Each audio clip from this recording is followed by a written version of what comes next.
Hello, in this quick video I want to show you how to repair your wall clock with movable hands if it just completely stopped working and you changed the batteries out and it's not working, or if you dropped it. So you know what the saying is that a broken clock is right twice a day?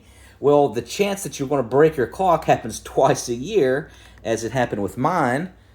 Because of daylight savings time, I try to switch out the clock to move it up an hour, and I dropped it. And that's probably happened twice in the last 2 years, and I would just toss it.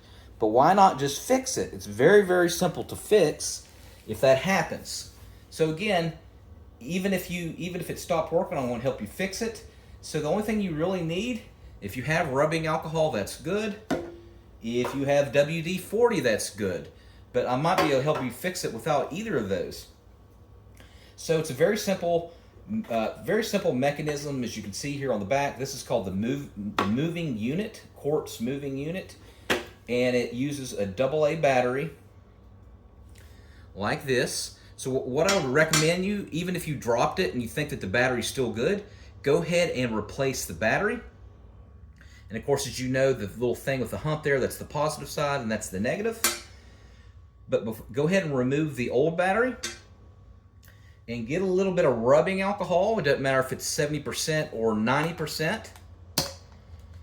All right, and what we're going to do is with the damp Q-tip cloth with your rubbing alcohol, you're going to clean both of the ports here, the positive and the negative.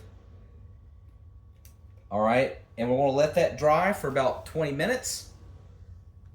And then you're going to put in a brand new battery.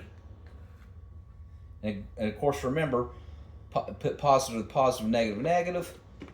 And then go ahead and see if you can get this hand to move. As you can see here, from dropping it, it wants to move, but it's like shaking. All right, and that's, of course, the long hand. That's the hour clock in the minute, and the long hand, the goal is that you want that to be moving around at least 360 degrees per 60 seconds. So that's not moving at all, and I got a brand new battery in there. All right, so what you want to do is get you a little Phillips screwdriver or flathead, whatever what kind of screws they have, and there's like 1, 2, 3, 4, 5, 6 screws. So it's usually going to be aligned around here, and I removed the rest of them for demonstration purposes, but remove all of the screws that's around it. What we want to do is we're going to go ahead and lift it up. And these are a very, very simple design.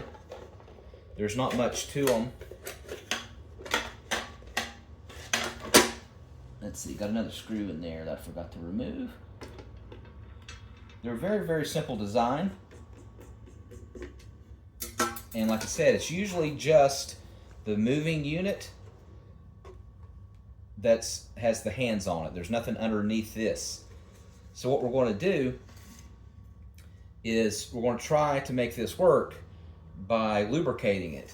So what I want to do is I want to take WD-40 if you have it and spray it into a little container like that, because you don't want it to get too wet. And what I want to do is take my Q-tip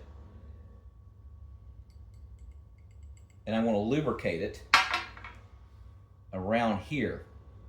And you can do this without the battery in it. And what I want you to do is gently move this up. All right, and go ahead with your hour and your minute. You're going to go around with the WD-40. If for whatever reason you don't have WD-40, yes, you can do rubbing alcohol to lubricate it as well. Okay. All right, now what I want to do is reinsert the battery, a new battery.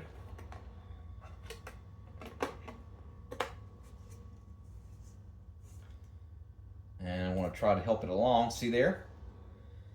Now it's starting to move. And now you got a working clock again. And so gently redo everything back, put the case back on, the screws, put it back on the wall, and you should have a working clock. All right, I hope that helped you. Make sure you subscribe and make sure you put a comment on there. Thanks again.